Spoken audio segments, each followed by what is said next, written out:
Hey there, everybody. Yeah, it's your good pal Dustin back with another episode of Turn It Around. As always, before we get started, I hope everybody had a wonderful Sunday. Hope you had a blessed Sunday. I hope you got to spend time with God in whatever way that looks like for you, whether it's going to church, reading your Bible, singing along to Christian music, or taking in YouTube and or TikTok Christian content. In whatever way you spend time with God on Sunday, I hope you got to do it. I hope you get to do it throughout the week, and I hope you have a wonderful and blessed week ahead. Excuse me. Excuse me. Goodness gracious. So, we are continuing our study on Esther. We are doing part 2 of day 2, which was titled True Beauty. We are finishing up the questions because there were too many questions for me to do in one video without it being like an hour long. So, anyway, I try to keep my videos 25 minutes or less. So, that's what I try to do. So, that is why we are splitting these. So, part 2. With all that being said, let's get started.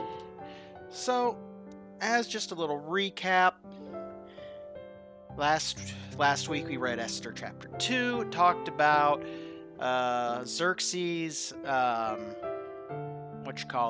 regret for what he did to Vashti, and him basically becoming depressed, and his advisors saying, let's bring all the young virgin women, I think it was virgin women, to Susa, to the palace in Susa, and basically do speed dating to find a new queen. All the other women that were not chosen would serve as concubines, and blah blah blah blah blah blah blah.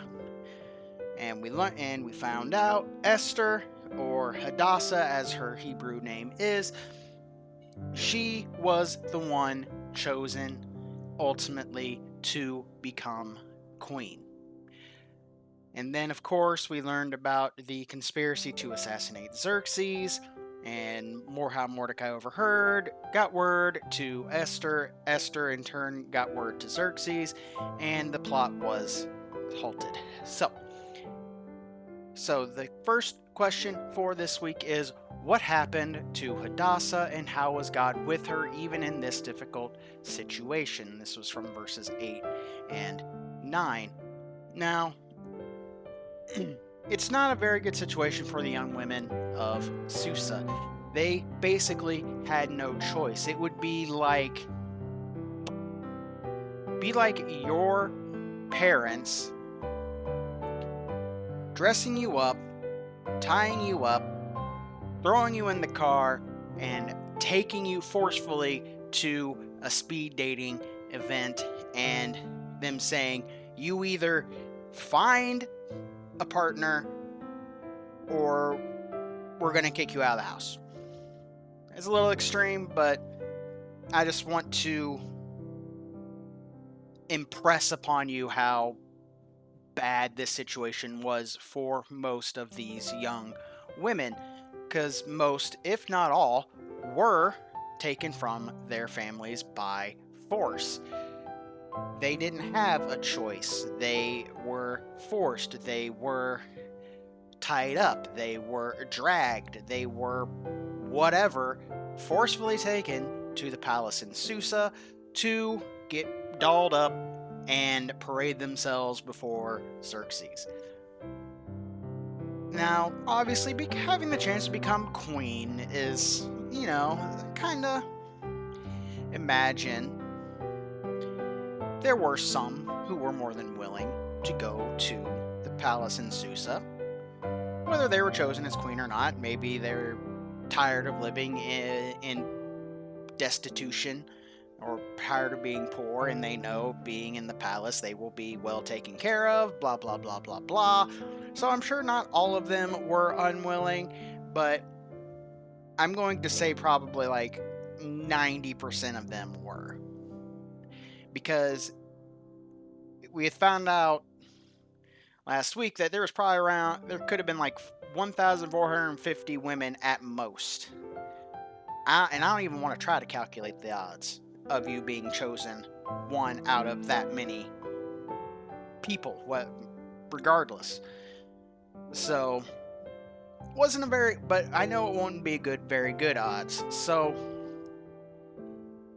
the women, not very good circumstances, but like I said, becoming queen, awesome. But if you just become a concubine, you're still well taken care of. You're not living in destitution on the streets, excuse me, or poor. Now, Esther's physical beauty wasn't the only thing that won her favor with the person in charge of the harem, which was Haggai. It was God's light and grace shining through her that won her favor with Haggai. So we are seeing how God's hand is already in this situation by having his light and his grace shine through Esther, giving her favor with Haggai, giving her the best chance to be the one chosen to be the new queen. Now, we all, worry about, things that happen that we don't understand, cancer in children, war, disease, all these things that happen that we see as bad. So, what were Joseph's conclusions about the providence of God when he was able to look back on the things he had to face? And how can it help us face situations we don't understand? So, the story of Joseph, if you don't know, he was... can't remember his father's name, so forgive me. Basically, he was the favorite son of the father. He got a coat of many colors, and his brothers were jealous and they wanted to get rid of him, so they sold him into slavery to Egypt. And all that whole story can be found in Genesis. But specifically for this, we're looking at Genesis 45, 5 through 8. And now do not be distressed and do not be angry with yourselves for selling me here, because it was to save lives that God sent me ahead of you. For 2 years now, there has been famine in the land, and for the next 5 years, there will be no plowing and reaping. But God sent me ahead of you to preserve for you a remnant on earth and to save your lives by a great deliverance. So then it was not you who sent me here, but God. He made me father to Pharaoh, lord of his entire household, and ruler of all Egypt. Now, if you're wondering what's being talked about here, Joseph, sold into slavery in Egypt, he refused the advances of Pharaoh's wife, was thrown in prison subsequently because I believe Pharaoh's wife basically said that Joseph assaulted her. You know what I'm talking about. So he was thrown into prison. He had visions in his dream, or Pharaoh was given visions in his dreams. Nobody could explain them except for Joseph. Joseph explained that the dreams were trying to tell Pharaoh that a famine was coming to Egypt, and that if something wasn't done, many, if not all people, would suffer and die. So Pharaoh, fearing this, put Joseph in charge, basically in charge of Egypt. Now Pharaoh was the true power, but Joseph basically had that true power backing him. So anything he said was just how it is. Famine came, and his brothers, because they were starving, came in hopes of getting some kind of, handout, some kind of charity so that they could survive. And at first Joseph was like, no, go away. No, go. But then God impressed upon Joseph that even though they did this to you, it was for my good, which is what we see in Genesis 50:20. You intended harm to me. You intended to harm me, but God intended it for good to accomplish what is now being done, the saving of many lives. So Joseph had his brothers brought back, said all of this, and ended up bringing his brothers into Pharaoh's household along with their father, and then the rest is history. Basically, I'm going to assume Pharaoh's changed, and subsequent pharaohs basically enslaved the Jewish people. That's how I'm assuming it happened, um, or something very similar to that. So, God is always with us. Even through our most difficult times, He is with us and watching over us and leading us for His good. No matter what happens, no matter what wars come, no matter what poverty comes, no matter what disease comes, no matter what comes our way, God is always with us, and everything that happens is ultimately for God's good. And Joseph realized this. His brothers, jealous of the favor he had with their father, they desired to get rid of him. They sold him into slavery. But despite all of those terrible things, Joseph realized that God intended them all for good. Joseph saved many lives because of this, thanks to his planning, storage of food, to be prepared for the coming famine that God told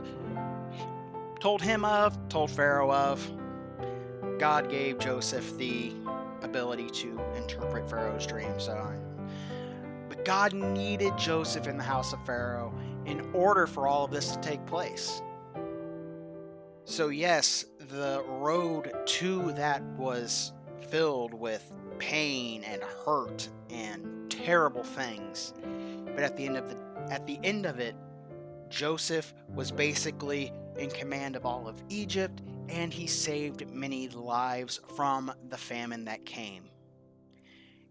Because it was only due to Joseph having Pharaoh's confidence and favor that he was able to make and implement all the plans for doing that, for saving those lives. So, in a more modern context, we think of the COVID pandemic. While that was terrible, yes, many people died. Terrible. People probably thinking, why is God allowing this to happen? The advances in medical, pharmaceutical, medicine, all of that was improved because of COVID. People learned that, hey, maybe we shouldn't be so willy-nilly with our coughs or our sneezes. Because who knows what, we may unknowingly spread. And while, again, the road through it was hard and filled with pain, at the end of the road, medicine improved and people learned something, hopefully learned and will adapt and implement those things. But that's for humans to decide, not God got us there. It's up to us to implement. So, but God was always with us. God always had a plan. So, while it was terrible, it ended in God's good. We again see God's hand of providence at work, raising Mordecai to the position he was assigned. What did he overhear and what was done about it? I'm not sure what position they're talking about. Because I reread and didn't say anything about him having any kind of position. So I am just going to assume that it's referring to Mordecai's position as Esther's adoptive father, and the fact that Esther continued to obey his instructions even after being declared queen by keeping her genealogy a secret. That is what I'm assuming position they're talking about here. because it's the only thing that makes sense from the chapter.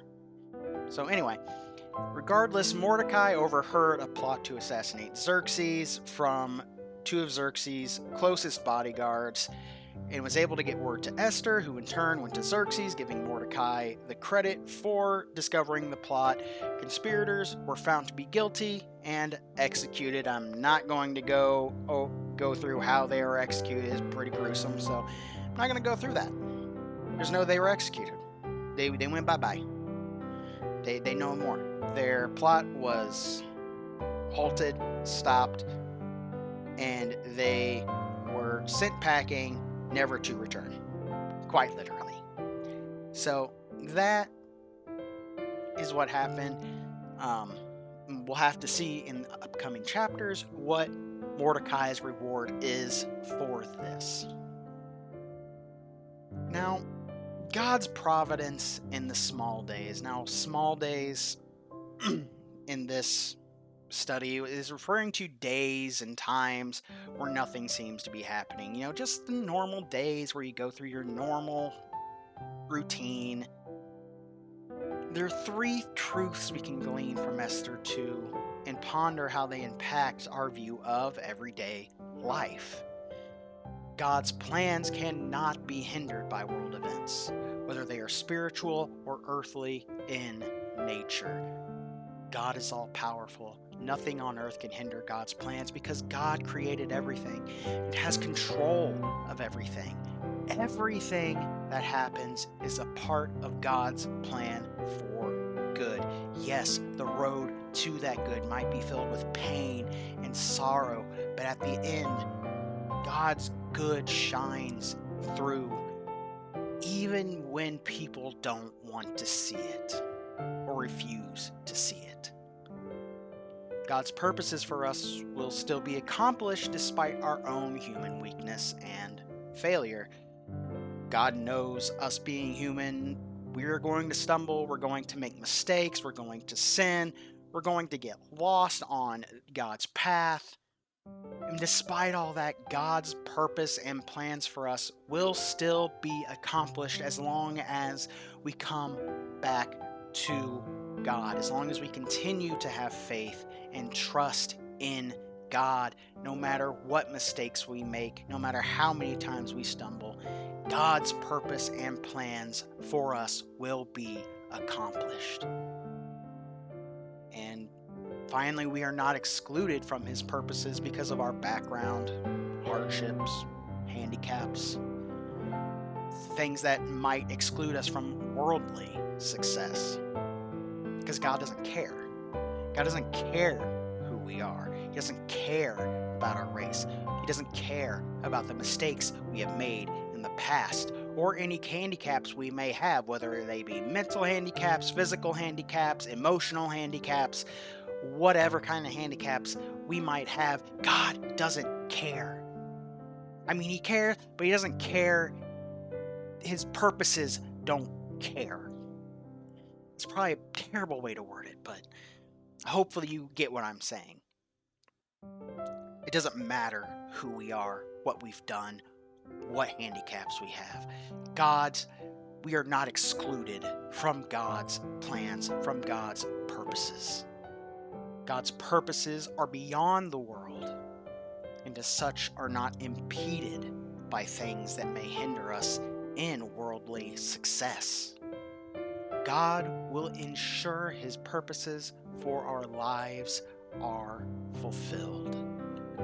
We may not always see it, but we have trust and faith that God is with us and will ensure that His purposes for our lives are fulfilled.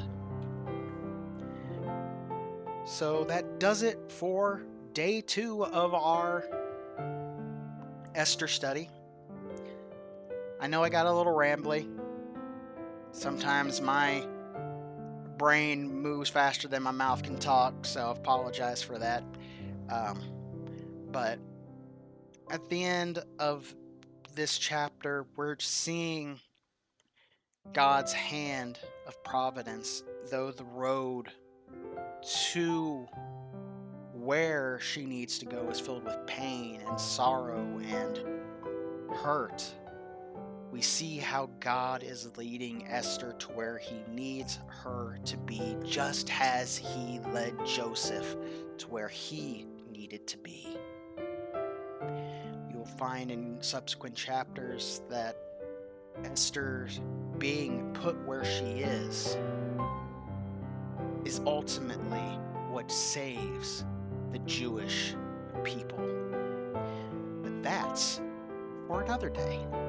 So, as always, I thank you all for being here. Thank you for your time, your subscriptions, your likes, your shares. I appreciate it more than I could ever express. And if you do like what I do, if you do like my videos, please do like, share, and subscribe if you haven't, so that hopefully one day my videos can get out to even more people.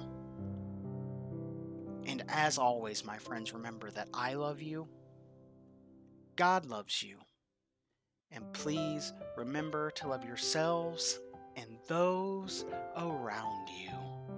Until next time, my friends, bye.